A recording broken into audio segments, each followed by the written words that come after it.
Quando você pensar que está tudo perdido, apenas confie no Senhor.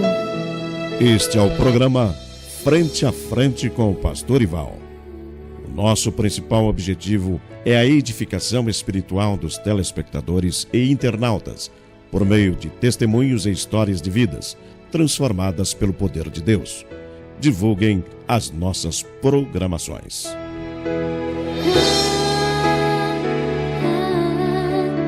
Quando todos os sonhos... Meu amigo telespectador, começa agora o programa Frente a Frente com o Pastor Ival e eu tenho a grata satisfação em cumprimentá-lo com a doce e harmoniosa paz, a paz do Senhor Jesus. Daqui a pouco nós estaremos apresentando uma irmã que tem um testemunho impactante para que você conheça, saiba, se você assim não conhece, que Jesus continua sendo o mesmo, salvando, curando, batizando no Espírito Santo e preparando a sua igreja para aquele ditoso dia. Nós vamos proceder à leitura de uma palavra que está no livro de São Lucas, no capítulo de número 11, e o versículo 1 a seguir, conhecido como a oração dominical. E aconteceu que, estando ele a orar num certo lugar, quando acabou, lhe disse um dos seus discípulos: Senhor, ensina-nos a orar, como também João ensinou aos seus discípulos. Disse Jesus: quando orardes, dizei: Pai nosso que está no céu, santificado seja o teu nome, venha o teu reino, dá-nos a cada dia o nosso pão, perdoa-nos os nossos pecados, pois também nós perdoamos a qualquer que nos deve, e não nos conduzas à tentação, mas livra-nos do mal, porque teu é o reino, o poder e a glória para sempre. Amém. Veja que coisa maravilhosa, né? Pai nosso, isso fala de intimidade com Deus. A pergunta que eu faço é esta: você tem orado? Você está em contato direto com o teu papai? Imagine um filho que não cumprimenta o pai, que não fala com o pai. Então, fica aí essa orientação maravilhosa. E aqui a palavra diz que ele está no céu, ele está no controle de todas as coisas, mas ele é o Deus onipresente, ele está presente conosco a cada dia, né? E aqui fala sobre a santificação do nome do Pai, fala sobre o pão de cada dia. A pergunta é essa: quando você senta à mesa para a refeição, você agradece a Deus? É muito importante, aliás, é necessário agradecer. Eu já estive na África, em outros países como a Índia, e onde você vê a necessidade do pão de cada dia. Na África, por exemplo, na região de Moçambique, a pessoa agradece quando ele faz uma refeição por dia. E essa refeição pode ser um pedaço de pão seco mesmo, talvez com uma água, né? Lá na região, por exemplo, da África Ocidental, que é Guiné-Bissau, já estivemos lá e vimos a necessidade daquele povo nas ruas, pessoas mendigando um pão, né? Não tem um alimento, e o povo da igreja, que serve ao Senhor, que são mais espertos na área de um trabalho, de um serviço, e eles falam conosco: apenas uma refeição por dia. E você come toda hora, né? Mas na hora do almoço, a comida oficial, almoço, jantar, né? O café da tarde, a mesa, ou sozinho mesmo, ore ao Senhor, agradeça e ore por esses que não têm o pão de cada dia, né? Então, essa oração de agradecimento ao pão cotidiano se faz necessário. E aqui fala sobre o perdão. Você já pensou em perdoar aquela pessoa que você não gosta, que te ofendeu? Pense nisto. Então, essa breve reflexão para o seu coração. E agora nós vamos estar ouvindo a palavra introdutória com a nossa querida irmã Jéssica Góes. Mas Jéssica ela é tecnóloga em radiologia, né? E também é acadêmica de psicologia, esposa do nosso querido irmão Júnior, que é empresário e também uma pessoa que trabalha na diaconia conosco, é uma bênção de Deus. E nós vamos falar depois um pouco sobre a empresa, o ramo de trabalho que o irmão Júnior e a irmã Jéssica desenvolvem. E também ouvir oficialmente, como eu já anunciei, o testemunho, irmãos, do grande milagre que Deus fez na vida da família da irmã Jéssica com o Arthur. O testemunho foi dado no culto da família, muito impactante. Mas agora, irmã Jéssica, a senhora está com a oportunidade de dar a sua palavra inicial. Amém, pastor. Primeiramente, cumprimento o pastor, né, com a paz do Senhor. Cumprimento os telespectadores também, né, que estão nos assistindo.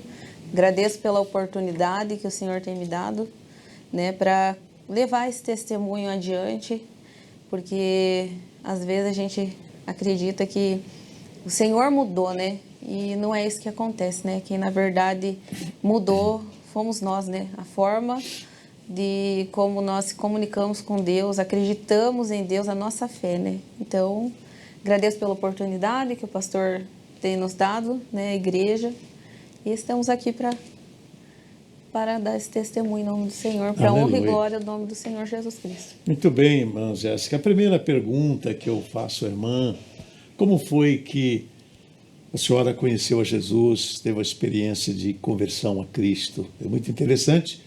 Talvez tenha pessoas nos assistindo que não sabem o que é a decisão por Jesus, aceitar a Jesus, converter a Cristo, descer a água do batismo e etc., né?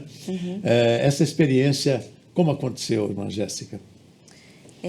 Como eu falei, né, no culto da família, o testemunho é grande, né? Ontem nós conversávamos com a irmã Raquel Silva e eu estava falando justamente sobre isso com ela, né? Estava falando que a minha vida, desde o início, ela gerou um testemunho, né? Desde o início da minha vida. A minha mãe, eu nasci em 91, e a minha mãe, quando eu tinha 1 ano ali de idade, a minha mãe, infelizmente, aconteceu que ela resolveu sair ali com o namorado dela e me deixou na casa da minha avó materna. A casa da minha avó materna era num lugar bem complicado, que os mais antigos vão lembrar, que eu acho que hoje até mudou ali de nome. Era a antiga Vila Pinto, não sei se o pastor lembra, que tinha na estrada indo para São Paulo, né? Então a minha avó materna morava ali. E a minha mãe morava ali, né? Então daí conheceu meu pai, ali a questão de idade dos dois era muito grande. A minha mãe, quando conheceu meu pai, ela estava grávida da minha primeira irmã e a minha mãe deveria ter ali uns 16, 17 anos. Porque quando eu nasci, ela tinha 18 e o meu pai tinha uma discrepância de idade ali com ela, que meu pai já tinha 32 anos de idade. Então, eu acredito que todas essas questões cooperaram para que o relacionamento deles não dessem certo, né? E quando a minha mãe estava ali com seus 19 anos, eu tinha 1 aninho de idade, o que aconteceu? O meu pai e ela brigavam muito, né? Uma família conta que eles sempre não tiveram paz assim dentro do lar. E os dois se separaram, só que meu pai não aceitava a questão da separação, né? Então, daí minha mãe ficou comigo, meu pai foi embora. Só que existiu uma pessoa que intermediou isso, que foi o Joãozinho, que é o amigo do meu pai.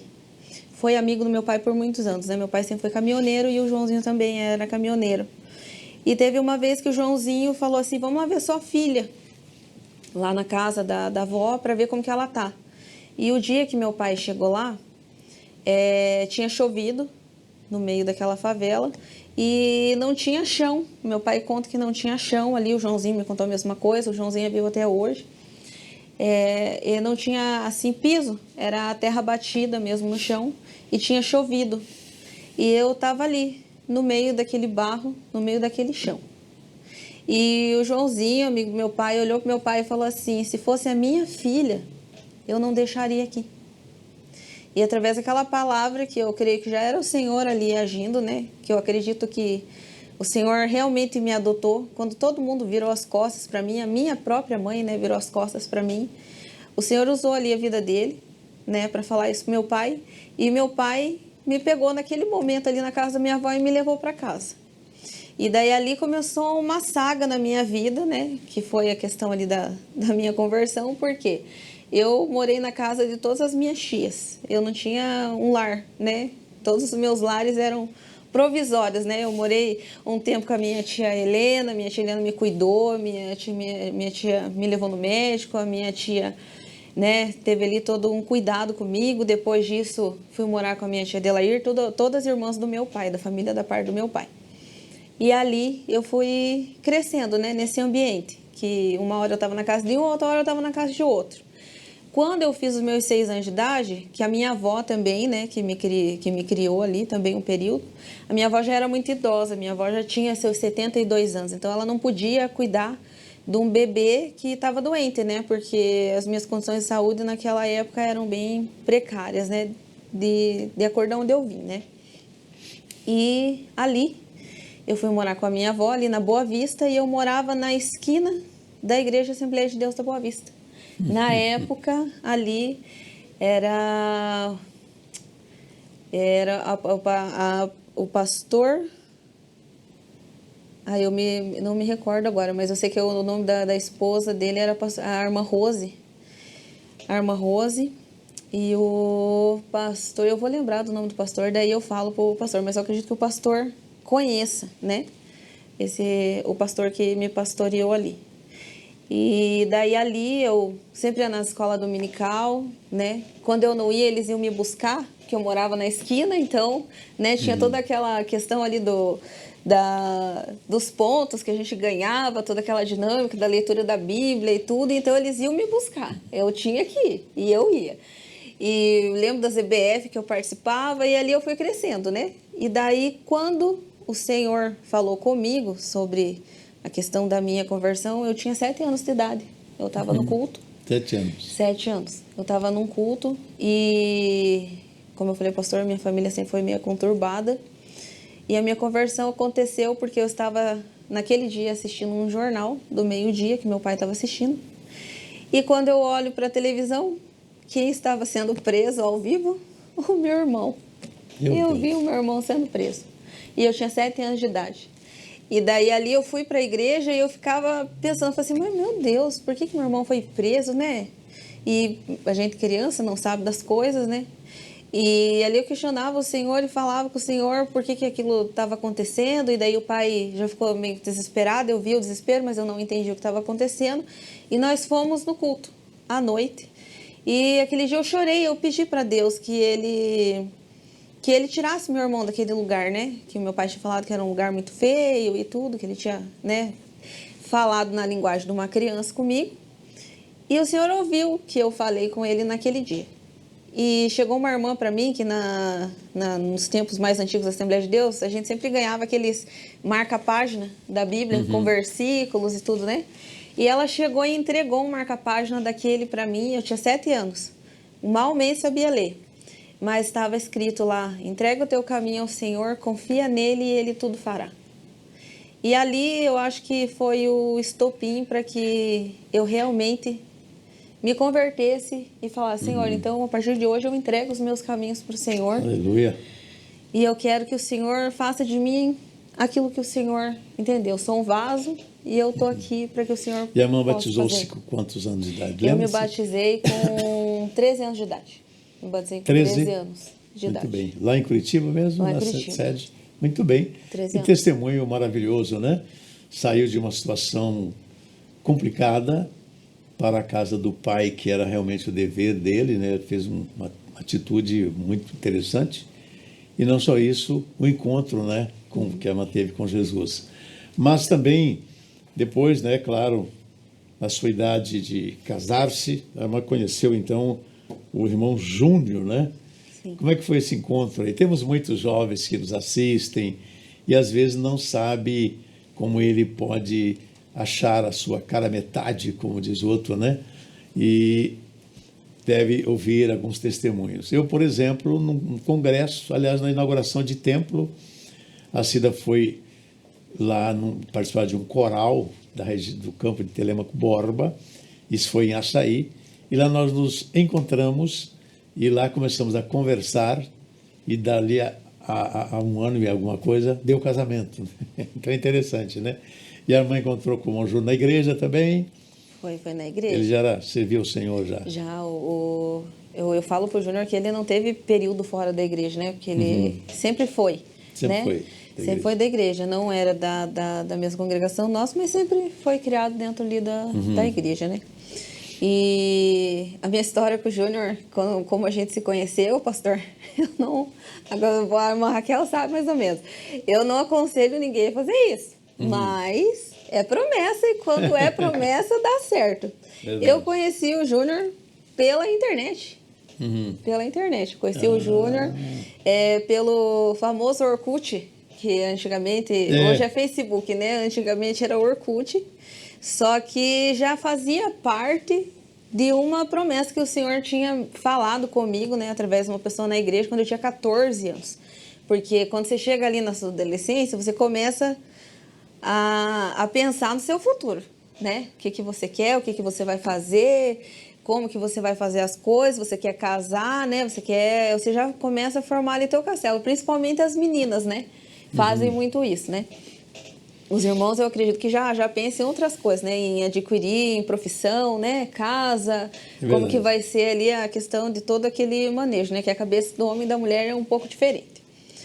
E daí eu estava muito aflita sobre isso e teve uma irmã uma vez num culto de jovens que chegou para mim e falou que o Senhor tinha mandado me dizer que era para eu me aquietar e que na hora certa as coisas iriam acontecer. E iriam acontecer de uma forma que eu não imaginaria que fosse acontecer. Certo. E a partir daquele momento eu descansei no Senhor. Eu falei, amém, Senhor, então eu vou esperar, né? Vou obedecer. E daí um dia eu estava no computador, que naquela época as pessoas não tinham computadores em casa, né? A gente ia para Lan House. E daí eu fui na Lan House e quando eu vi, tinha um nome escrito Júnior Oswald, que visitou a minha página. E eu, né, automaticamente fui ver quem que era, vi que eu não conhecia. Eu nem sabia, pastor, onde era o Rio Grande do Sul. Eu morava na Boa Vista, em Curitiba. Eu nem sabia onde era o Rio Grande do Sul. E daí ali surgiu um oi, a gente começou a conversar, ambos da igreja, tudo, começamos a conversar. E me surgiu, isso a gente começou a conversar em março de 2009. Nós namoramos, noivamos e casamos em 8 meses. Meu Deus. E se vimos 2 vezes, pessoalmente. Benção. Nós casamos dia 23 de dezembro de 2009. E a senhora acabou trazendo ele para cá? Daí eu fui morar pra lá, né? Foi pra lá, Foi. A gente casei lá, tudo. Fui muito bem recebida pela família dele, tudo, né? Casamos lá. E daí ficamos 4 anos morando lá. 4 anos. Só que era uma cidade interior que ele morava. Era Camaquã, Rio Grande do Sul. Dá mais ou menos, acho que uns 200 quilômetros à frente de Porto Alegre. Então era uma cidade entre Pelotas e Porto Alegre, né? Então era uma cidade muito pequena. E daí, pra gente, a questão da profissão, o Júnior sempre foi eletricista, né? Ele sabe construir uma casa da parte elétrica desde do piso até o teto. E ele sempre foi muito disposto nessa parte. Então, para ele ter um crescimento em questão de financeiro, né? Meu pai morava aqui ainda, eu já tinha a Sara, tive a Sara com 21 anos, e o meu pai falou assim, por que vocês não vêm para cá? Né? Vocês podiam vir para cá, aqui para perto da gente. Eu também só tinha o pai e a avó, né, vivos, então a gente conversou e chegou a um acordo de vir embora para cá. Meu pai deu um apoio muito bom pra gente aqui, né? A gente morou com ele um tempo e tudo. E daí o Júnior já veio para cá, já conseguiu um bom emprego. Na época, ele foi o Júnior e a empresa que ele trabalhava que construiu a parte nova do aeroporto, que hoje tem ali, sabe? Bom. E ele foi tendo conhecimento, tudo aqui, né? E a empresa que nós temos hoje já era uma promessa do Senhor para quando a gente veio para cá. E o Senhor foi quem abriu as portas e hoje Maravilha. estamos aí, né? Hoje, por exemplo, vocês trabalham, digamos, qual tipo de atividade que vocês exercem, e a irmã pode falar alguns irmãos que interessam também, de repente ser abençoado através de vocês, né? Às vezes procura algo, não sabe onde encontrar. Por favor, fique à vontade. Amém. A gente trabalha na parte de cozinha industrial hoje, né? E, fazemos toda a parte elétrica de qualquer tipo de ambiente também. Então, nós atendemos, tanto que o pastor conhece, né? O irmão Misael, do Lamani. A gente sempre vem aqui, faz manutenção para ele, a gente faz manutenção em máquinas de lavar louça também. O Senhor abriu uma porta, assim, para a gente extraordinária, né?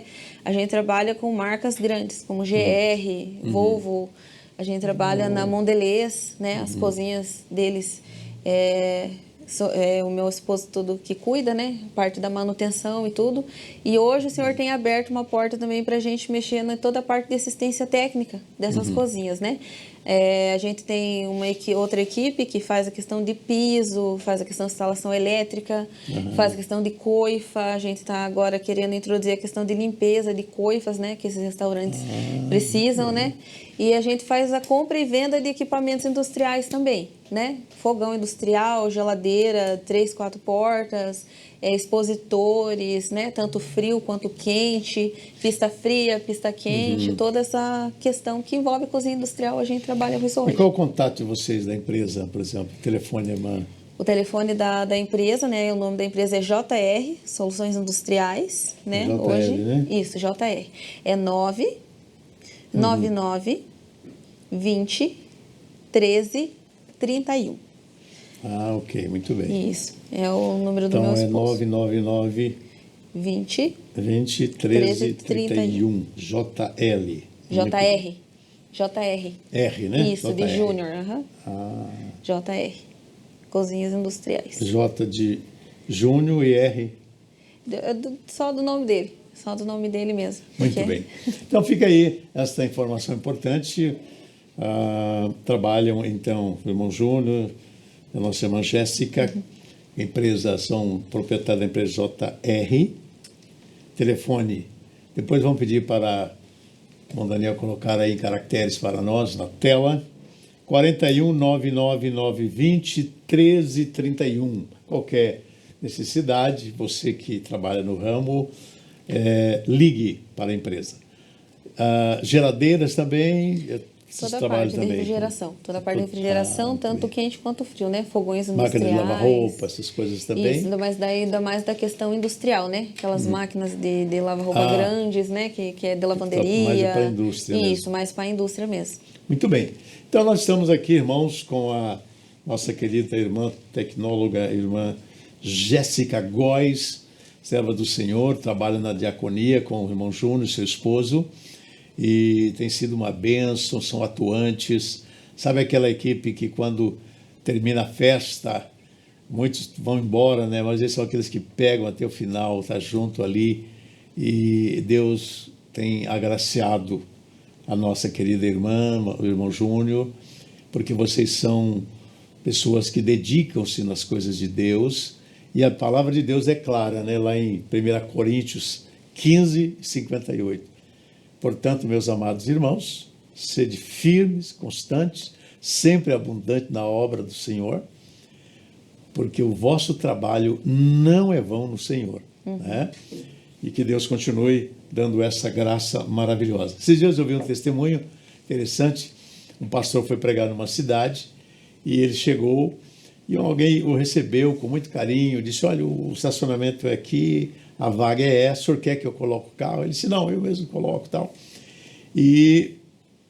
Mas era o juiz da cidade, veja que coisa interessante, ele estava cuidando dos carros lá fora e o pastor falou: olha, irmão, ele trabalha com muito amor e talvez esse ano vai à diaconia, né? Será consagrado a diácono.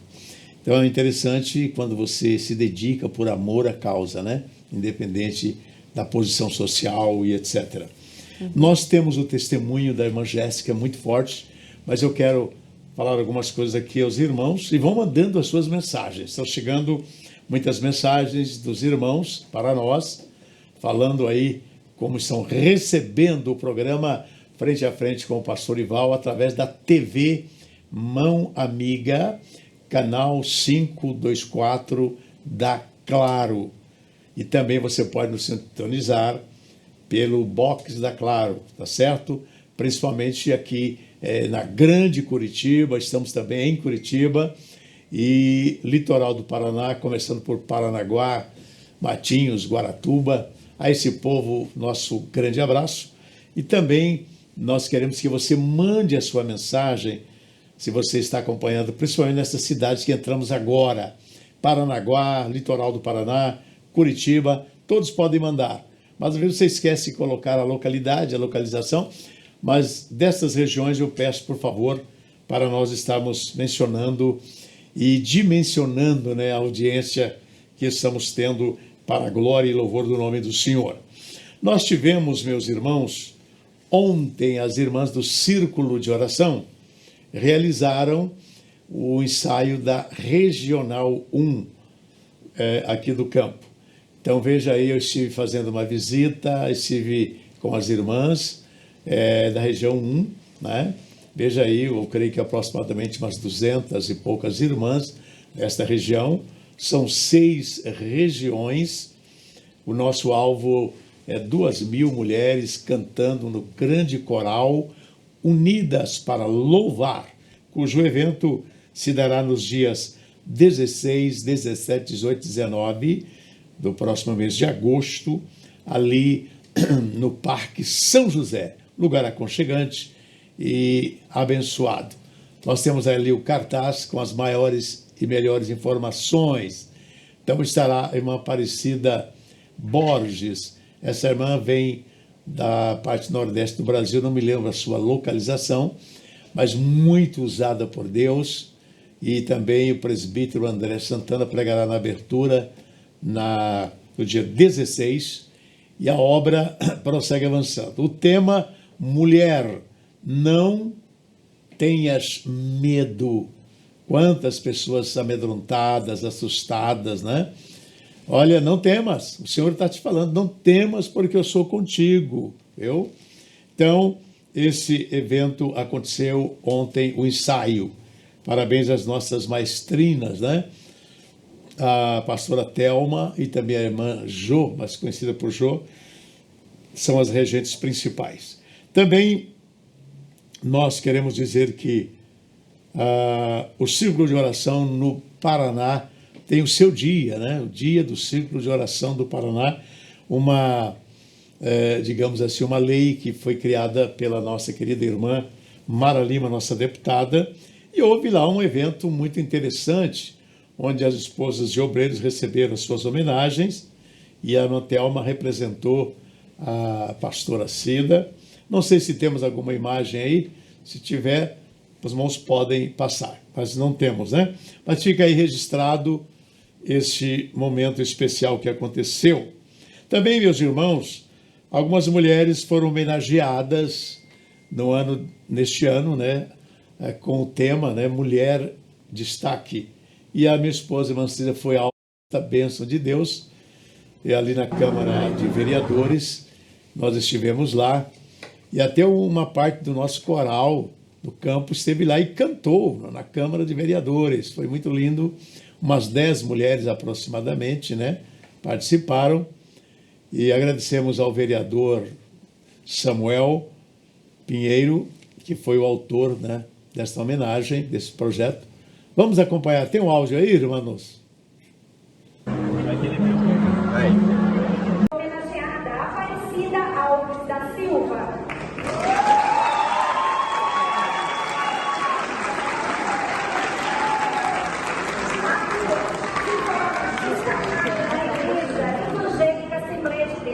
Ministério de São José dos Pinhais, exercendo funções como maestrina, coordenadora de departamentos femininos e líder espiritual, conhecida como pastora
Maravilha! Viu lá o nosso grupo do Círculo de Oração cantando Eu Te Agradeço.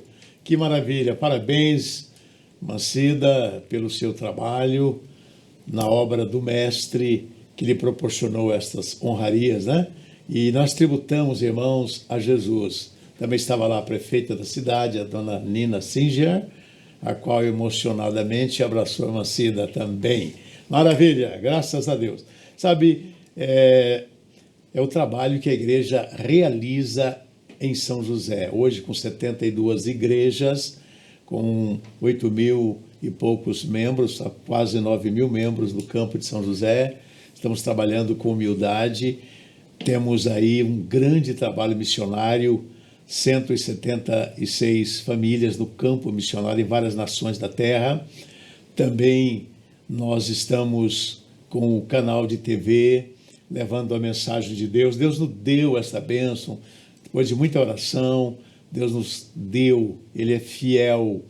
E assim, nós agradecemos os irmãos que oram por nós. Agradecemos até os invejosos, né, que tem um ciúme, veja bem e tal. Deus abençoe você. E você precisa ser crente se você age dessa forma, para ir para o céu conosco. Aqui estamos de passagem.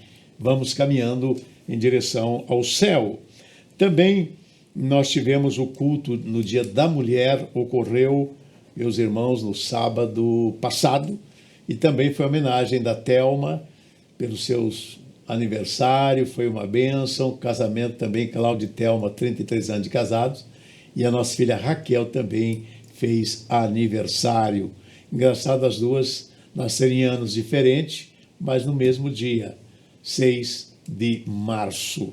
Glória a Deus. Então vejam aí, meus irmãos, foi um culto maravilhoso, dirigido então pelo departamento feminino. Deus abençoe a Mancida e toda a equipe pelo grande trabalho. E ali também o momento das homenagens.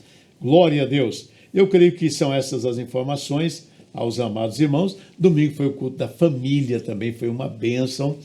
Tivemos ali a Raquel, pregou a palavra com muita graça, falando sobre as problemáticas da família nesse tempo difícil em que vivemos.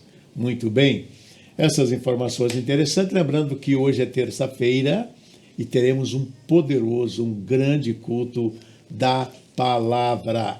Lembrando também que nós temos culto terça-feira, quarta às 14h30 do Círculo de Oração.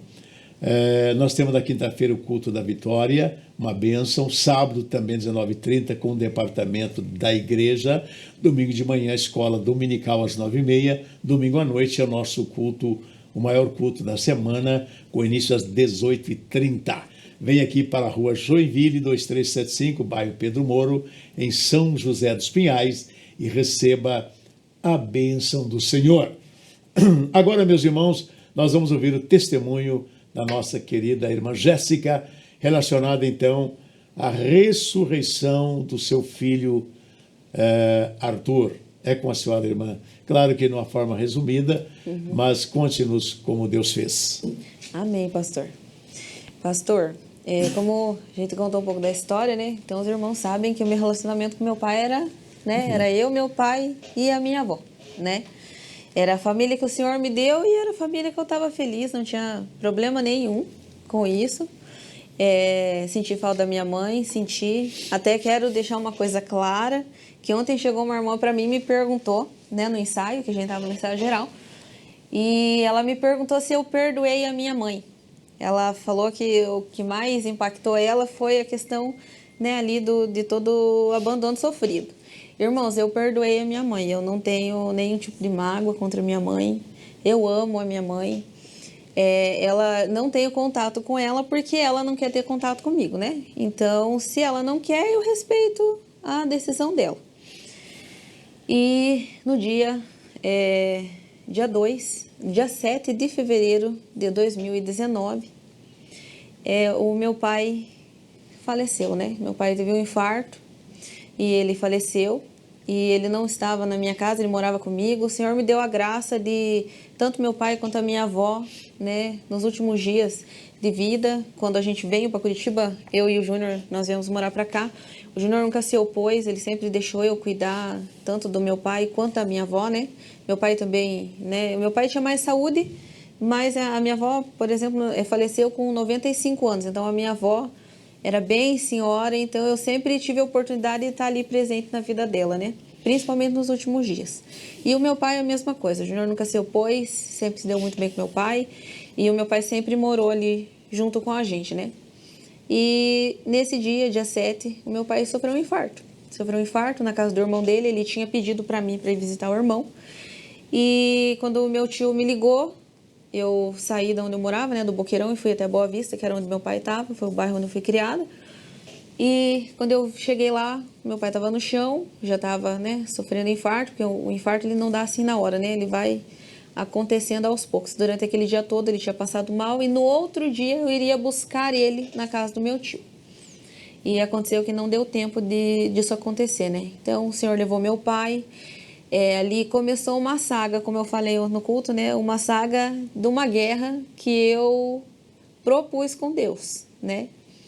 Porque eu acreditava que o Senhor não me amava mais, que Deus não tinha mais nenhum tipo de sentimento por mim, que tudo que o Senhor me fez eu passar, né? Na minha cabeça era assim, que tudo que eu passei, toda a dificuldade que eu tive, todas as palavras que eu ouvi durante a minha vida inteira, não valeram para nada.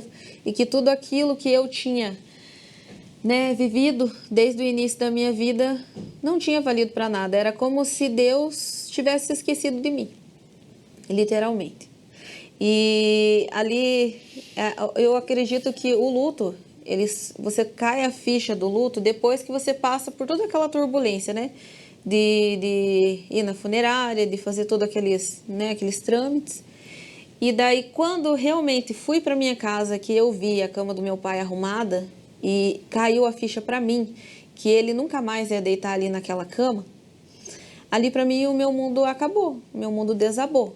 Tanto que eu estava grávida do Arthur e da Sofia no velório do meu pai e eu não sabia. Até estava relatando para o pastor aqui antes, que eu descobri a minha gravidez do Arthur e da Sofia, eu estava com 4 meses de gestação. Porque eu entrei numa depressão tão profunda que eu não via mais a vida. Eu não via mais a vida, os dias se passavam e para mim todo dia era o mesmo dia. E eu sempre questionando o Senhor, e eu sempre falava, e eu comecei a perder a minha capacidade mesmo de pensar sobre isso. Tudo aquilo que o Senhor fez por mim durante a minha vida inteira foi anulado por causa de um sentimento, que foi o sentimento do luto. E aquilo ali para mim foi o fim da picada, né? E daí aconteceu, né, que eu descobri que estava grávida dos gêmeos. Foi um turbilhão de emoção. O médico falou para mim que eu tinha que sair daquele estado de depressão, porque ele não podia me dar remédio, eu não podia praticar nenhum tipo de exercício físico, né? Porque já é comprovado, né, que tipos de exercício físico liberam dopamina e melhora a questão toda ali da depressão. Eu não podia, porque eu estava grávida de gêmeos. E toda a gestação gemelar é uma gravidez de risco, né? Então, basicamente, eu tive que me tirar daquele lugar que eu estava, da depressão, à força, para eu poder ter essas crianças bem. Porque se eu passasse a gestação daquela maneira que eu estava, com certeza poderia vir problemas maiores, né? Fiz acompanhamento psicológico, tudo que, né, o postinho de saúde passava pra gente, fiz todo o acompanhamento durante toda a gravidez. O Senhor me deu inúmeros livramentos, né? Até o Arthur e a Sofia virem ao mundo no dia 16 de outubro de 2019. No mesmo ano que eu achei, né, que eu perdi a minha vida, que era o meu pai, que era a única pessoa que para mim me amava realmente nesse mundo, o Senhor me deu 2 vidas, que se chamam Arthur e a Sofia. Nesse dia, eu, como eu disse ontem, né, para convencer a minha saga, né, porque a gente sempre tem medo da primeira gestação, né, mas a minha segunda gestação Foi mais tensa porque era 2, né? E eu tava sozinha. Então eu não tinha rede de apoio, eu não tinha meu pai, eu não tinha minha avó. Então era eu, o Júnior e a Sara para dar jeito em toda aquela situação. E nessa época, para ajudar ainda nessa questão, nós não tínhamos empresa. Meu marido era CLT, trabalhava numa empresa, então a gente não tinha nem condições financeiras para ter 2 nenéns. Não tinha. E o Senhor, e eu, né, muito preocupada, e todas as minhas preocupações eu falo com Deus. Eu chego pro Senhor e falo: Senhor, está acontecendo isso, isso e isso. Eu preciso que o Senhor faça alguma coisa por mim. E o Senhor é tão misericordioso, irmãos, que Ele ouve e Ele faz. Irmãos, no chá de bebê das crianças, para os irmãos terem uma ideia de como o Senhor agiu na minha vida naquele momento. Veio pandemia, né, que foi em 2020, então eu estava com os nenéns ali, todos pequenininhos, questão da pandemia. Eu fiquei 1 ano e meio, pastor, sem precisar comprar uma fralda. De tanta coisa que eu ganhei, que o Senhor providenciou. Fralda, lenço, shampoo, sabonete, tudo. O Senhor providenciou tudo. Eu não precisei... Roupa, então, nem se fala. Roupa, eu não precisei comprar roupa por anos para eles, né? E ali o Senhor entrou com providência e tudo. Quando o Arthur e a Sofia fizeram 29 dias, ou seja, no dia 15 de novembro de 2019, era um dia normal, e nós estávamos de mamar para as crianças. O Júnior deitou com a Sofia, que o Júnior tinha que trabalhar no outro dia. A Sofia era que dormia melhorzinha, num quarto, e eu deitei com o Arthur no outro, porque um acordava o outro quando eles choravam, né, de madrugada. Então, pra gente dividir, a minha sogra estava junto comigo, tudo me ajudando. Ela veio do Rio Grande do Sul e ficou comigo os 40 dias ali, me ajudando ali com eles, que eu não sabia o que eu ia fazer se ela não tivesse vindo, né, me dar um suporte, mas ela veio. E quando eu deitei o Arthur na cama para ele dormir, coloquei ele no travesseirinho dele, assim, deitadinho, eu vi que saiu leite pelo nariz dele. Quando eu vi que saiu leite pelo nariz dele, eu já vi que tinha alguma coisa errada ali, né? E quando eu vi que aquilo não estava certo, eu peguei ele no colo, levantei ele na minha frente e ele caiu a cabeça dele. E daí eu comecei a chamar ele, falei: Arthur, filho, filho, filho. E ele não reagia, ele simplesmente tombou a cabecinha dele, né? E daí ali eu peguei ele em desespero, fui até o quarto que meu marido estava, que era do lado, e falei assim: amor, tem alguma coisa errada com o Arthur não tá bem. E o meu esposo falou assim: não, amor, ele tá dormindo, ele tá bem sim. Daí eu falei assim: não, amor, eu tenho certeza que tem alguma coisa acontecendo com ele. E daí ali me veio na minha mente, acredito que já seja o Senhor, né, tomando todas as providências, né, porque a gente não consegue pensar em nada quando acontece uma situação assim. Falou pra mim: ligue pro SAMU. E eu falei assim: vou ligar pro SAMU. E eu peguei o telefone e liguei pro bombeiro, porque na época eu morava ali no Boqueirão e o corpo de bombeiros é no Carmo, né, ali perto do terminal do Carmo. Então, para mim, o mais próximo seria o bombeiro. Então eu peguei e liguei ali para eles e comecei a contar a situação, comecei a falar o que tinha acontecido ali com eles. E eles começaram a falar para mim o que eu tinha que fazer, a manobra, perguntaram se eu sabia a manobra. E eu sabia a manobra do afogamento. Como eu falei, né, eu tenho formação, mas naquele momento ali a minha formação não me serviu para absolutamente nada, porque o peso de o meu filho, né, morrer nos meus braços ali era maior. E eu estagnei, eu não consegui fazer nada. E daí ali eu comecei a entrar em desespero, e naquele desespero que eu tava ali, eu não lembrei de Deus, eu não lembrei de nada. Eu só tava desesperada porque na minha cabeça só passava o seguinte: eu vou enterrar mais uma pessoa no mesmo ano. Eu vou enterrar mais uma pessoa. E eu não vou aguentar. Nesse período de depressão que eu passei, né, nesses 4 meses que eu não sabia da questão da gravidez e tudo, foi bem pesado para mim, bem pesado. O Senhor, eu posso dizer que o Senhor, além de trazer o Arthur de novo, o Senhor me trouxe de novo, porque o Senhor me deu uma nova vida, o Senhor me transformou naquele período, em todo esse processo de perca que eu passei. E daí ali os bombeiros falaram que na época eu morava numa casa que tinha um corredor bem grande assim, e tinham 7 casas, e eu morava na 7ª casa no final daquele corredor. E ali naquele corredor, eles falaram para mim até a frente da casa, né? Para que eles pudessem ver aonde que era o lugar para eles poderem entrar direto. Porque eles viram que o assunto era bem grave. E eu estava com uma cesárea de gêmeos. A cesárea de gêmeos, ela não é normal, né? A cesárea normal é uma cirurgia bem pequenininha. A gemelar, eles têm que abrir basicamente toda a barriga, porque eles têm que ver como que tá os 2 bebês lá dentro, para eles saber qual eles vão tirar primeiro, né? E eu estava com os pontos ali tudo, e estava chovendo naquela madrugada. E eu corri aquele corredor inteiro, com dor, chovendo, mas tudo que eu queria era que aquele corpo de bombeiro chegasse ali para fazer alguma coisa que eu não conseguia fazer. E daí eles chegaram, e nessa hora que eles chegaram, o Arthur já estava com a boca roxa, a pele dele já estava bem escurecida. E quando eu olhei no relógio do celular, que fazia o tempo que eu estava de chamada com o pessoal do socorro, já faziam 30 minutos que eu estava ali com o celular. Quando eu olhei aquele horário, me passou inúmeras coisas na minha cabeça, porque a gente que faz parte da área da saúde sabe todos os prejuízos, né, que uma oxigenação no cérebro pode causar, né? Tem ali a questão dos 3 períodos, né, que é entre 1 e 3, entre 4 e 6 e de 6 a 9 minutos, né? Passando de 9 minutos, a morte cefálica é iminente. Não tem o que fazer, né? Os neurônios vão morrendo e não tem regeneração, né, neural que suporte aquilo ali. E ali eu entrei mais em desespero ainda, pastor, porque eu pensei, falei, meu Deus do céu, já fazem meia hora que era para eles terem chegado e eles não chegaram. Quando eles chegaram ali, eles olharam o Arthur, um bombeiro olhou para o outro e balançaram a cabeça, como se, o que a gente vai fazer? Não tem o que a gente fazer. E daí, quando o Júnior viu aquilo ali, eu olhei pro Júnior, o Júnior olhou para mim, e daí eles trancaram a porta assim da minha casa para eu não sair, porque eu queria sair correndo atrás. E eles trancaram a porta, e as minhas vizinhas naquela altura já estavam todas ali, né, já, né, sabendo o que estava acontecendo, e elas não deixaram eu ir atrás do Arthur. Elas não deixaram. Aí quando eu cheguei ali na porta, eu lembro que eu só vi uma fresta assim da porta, que eu vi o céu.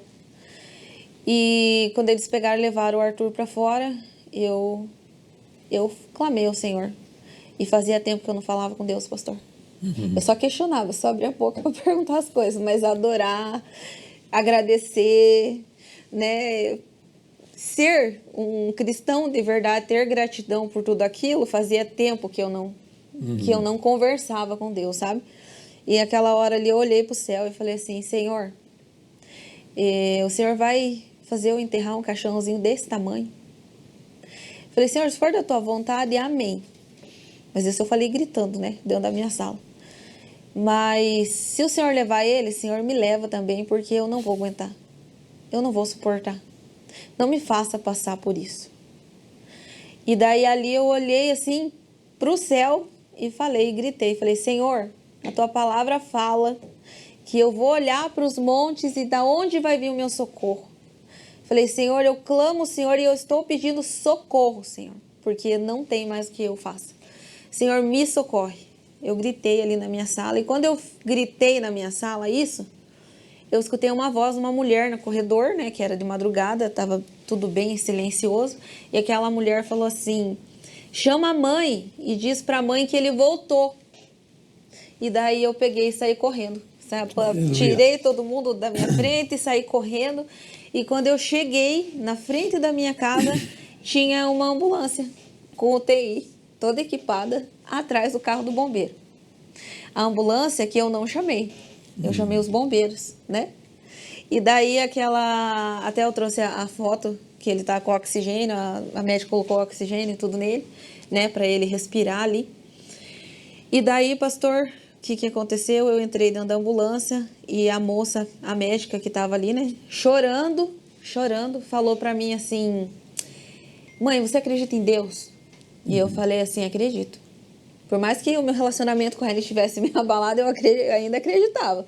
E eu falei assim, eu acredito sim, eu acredito muito. Essa foto foi quando eu cheguei lá no hospital e daí ele já tinha acordado e ele teve que ficar no oxigênio, né, passar a noite toda, porque ele não conseguia respirar sozinho, porque até então, no primeiro raio-x que tiraram dele ali no hospital, tinha leite no pulmão, né? Então ele não conseguia respirar sozinho. E daí eu falei pra médica na ambulância, eu falei assim, eu acredito em Deus, sim. Daí ela falou assim, mãe, eu fui atender uma ocorrência que se deu ali no centro de São José. E quando eu cheguei ali já tinha uma ambulância lá. E não avisaram nossa central, nada. E geralmente a gente vem pela Avenida das Torres, porque é mais fácil pra gente, né? Pegar e ir pela Avenida das Torres. E eu ouvi algo que me falou assim, vá pelo Boqueirão. Ô, glória. E daí eu falei pro meu colega, eu falei assim pra ele, vamos pelo Boqueirão. Vamos pelo Boqueirão. E eu morava perto da Marechal, né? Quando eles passaram na Marechal, eles viram o caminhão do bombeiro. E ela olhou pra cima e falou assim, por que o caminhão do bombeiro tá ali se não tem fogo? Ela falou, ela contando pra mim. E eu falei pra ele, dá a volta. Vamos ver o que tá acontecendo. Já que a gente já tá aqui, né? Dá a volta. E quando eu cheguei atrás do caminhão do bombeiro, eu vi o bombeiro saindo com seu filho. Eu já imaginei que fosse afogamento, né? Por causa da coloração e tudo dele. E ela já colocou ele para a parte de trás do carro, né? Da ambulância. Já fez aquela sucção, né? Que faz pelas vias aéreas, porque provavelmente ele não conseguia respirar porque tinha algum tipo de líquido, né? Ali. E já fez a massagem, tudo que precisava nele. E ele voltou a respirar. Com dificuldade, mas voltou. Aleluia. Aí ela falou pra mim, ela falou assim, agora vamos pro hospital, porque a gente precisa fazer uma bateria de exames ali pra ver o porquê que isso aconteceu, né? Pra ver o porquê que isso aconteceu. E daí fomos ali pro hospital e tudo. Fizeram os exames, como eu falei no testemunho, fizeram o primeiro raio-x, tinha líquido no pulmão, que foi a primeira coisa que eles fizeram.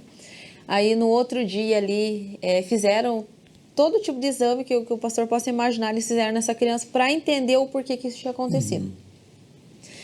Daí, pastor, no outro dia o médico falou pra mim, foi visitar no quarto e falou assim, a gente vai ter que fazer outro raio-x dele pra ver o porquê que isso aconteceu com ele, porque nós vamos ter que fazer a sucção do líquido que tá no pulmão, né? Fazer ali a sucção desse líquido.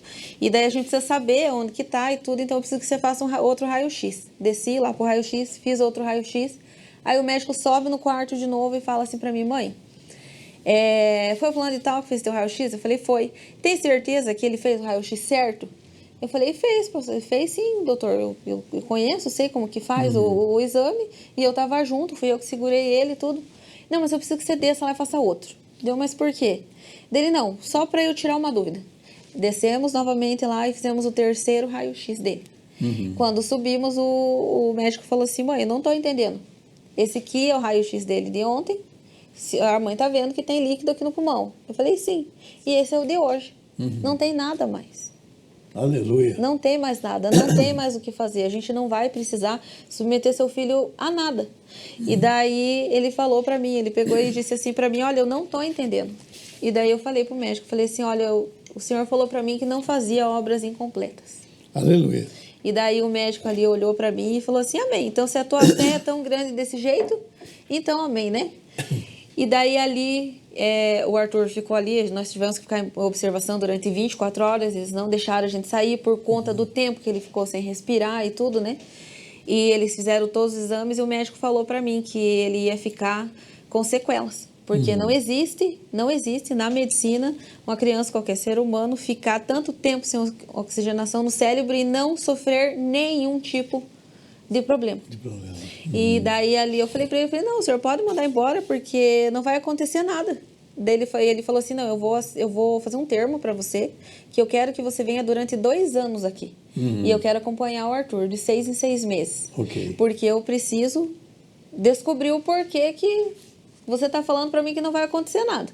E assim eu fiz, pastor. Fiz todo o acompanhamento ali do Arthur durante 2 anos e o Arthur desenvolveu tudo normalmente. Quando eu estava lá no hospital, que o Arthur estava deitado lá na caminha, o Senhor falou muito forte comigo sobre toda aquela questão do meu questionamento com o Senhor, né? Que eu tinha em relação ao meu pai. Que a minha maior pergunta para Deus era o porquê que o Senhor tinha feito aquilo comigo, né? E ali o Senhor falou uma frase para mim, que eu repito essa frase para onde eu vou. E a oportunidade que o Senhor me der para falar, e eu vou falar sobre isso. Eu vou vencer todas as barreiras de vergonha, de timidez, e eu vou falar o que o Senhor me disse. O Senhor falou assim para mim. Ele falou assim, não me questione mais sobre o que eu faço. Quando eu quero devolver a vida, eu devolvo. Aleluia. E o Arthur era a prova daquilo, né, que o Senhor tinha falado para mim.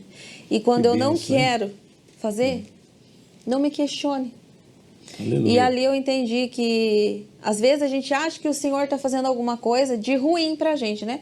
Às vezes a gente vê aquela prova, passa por aquela prova, passa pela dificuldade e vê ali que o Senhor não está entrando com providência que a gente quer que Ele entre. Mas, de alguma forma, Ele está fazendo alguma coisa, né, Aleluia. pastor? Com E certeza. ali eu aprendi que questionar a Deus não é mérito nosso. A gente não pode fazer isso, né? Se Ele fizer, Ele é Deus. E se Ele não fizer, Ele continua sendo Deus, né? E daí Aleluia. ali eu levei o Arthur para casa, né? Passamos. E eu falei ontem que contei bem resumido, porque o Senhor deu outro livramento para o Arthur depois disso, que foi as outras fotos que eu mandei para a irmã Raquel.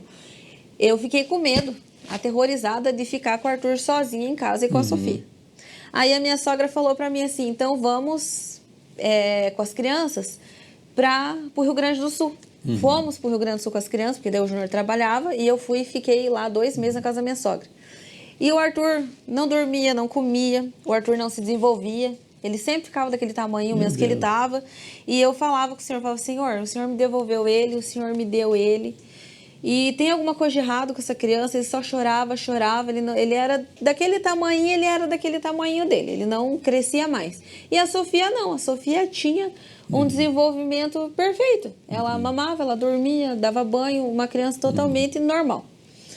E daí ali um dia eu levei ele 4 vezes no mesmo médico, e o médico falou para mim que eu era louca. O médico falou assim para mim, você é doida. Você está querendo comparar as crianças porque você teve gêmeos, um dorme e outro não dorme. Você não pode fazer isso. Você tem que entender que as crianças são diferentes. E eu falava para o médico, não, mas tem alguma coisa de errado.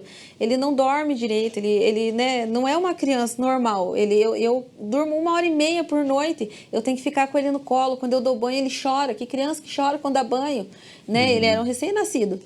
E daí ali, o Senhor fez outro milagre na vida do Arthur. Naquele dia, eu cheguei em casa, eu tirei toda a roupa do Arthur e eu orei. E eu falei assim, Senhor, eu preciso que o Senhor me mostre o que essa criança tem. Porque os médicos estão falando que não tem nada, mas eu sei que tem alguma coisa. E eu preciso que o Senhor me direcione para que eu chegue para o médico e fale, é aqui o problema. Porque eu sei que tem algum problema. E daí eu tirei toda a roupa dele e, né, com o conhecimento que eu tenho, eu contei se ele tinha todas as vértebras, eu vi se ele não estava com o braço deslocado, eu contei as costelas e eu fui pegando nele, e daí quando eu peguei todo o corpinho dele, que eu vi que estava tudo no lugar, o Senhor falou para mim, dentro do meu quarto, e falou assim para mim, abra a fralda. E eu abri. Quando eu abri a fralda, o Senhor falou assim para mim, o problema é ali. E eu encostei no saquinho dele. Quando eu encostei no saquinho dele, pastor, essa criança berrou. Mas chorou. E daí eu levei ele novamente no médico. O médico olhou para mim e falou assim, você de novo aqui? E eu falei assim, o problema dele tá aqui, ó. E eu abri a fralda pro médico e encostei. Quando eu encostei, o médico olhou para mim e falou assim, mãe, é hérnia inguinal. Daí eu falei assim, o que é hérnia inguinal? Nunca tinha ouvido falar sobre isso. Ele falou assim, então, mãe, quando a criança está na barriga da mãe, o menininho, tanto a menininha, porque o desenvolvimento do sexo é ali entre os 2 e 3 meses, né? Existe um caminho chamado caminho inguinal, que esse caminho inguinal passa por baixo do intestino. Quando se desenvolve o menino, o saquinho escrotal do menino fica no abdômen, para não ficar batendo dentro da barriga da mãe e causar algum tipo de lesão. Quando o menino nasce, esse canal, o saquinho dele desce e esse canal fecha. O do Arthur, os 2 canais estão abertos. Puxa. Daí eu falei pro médico, e agora? Que remédio que eu tenho que dar? Aonde que eu tenho que comprar o remédio? E ele olhou para mim e falou assim, mãe, é só cirurgia. Deu, mas como só cirurgia? Ele tem 3 meses de idade. Como que eu vou fazer uma cirurgia nele? Ele falou, mãe, é só cirúrgico.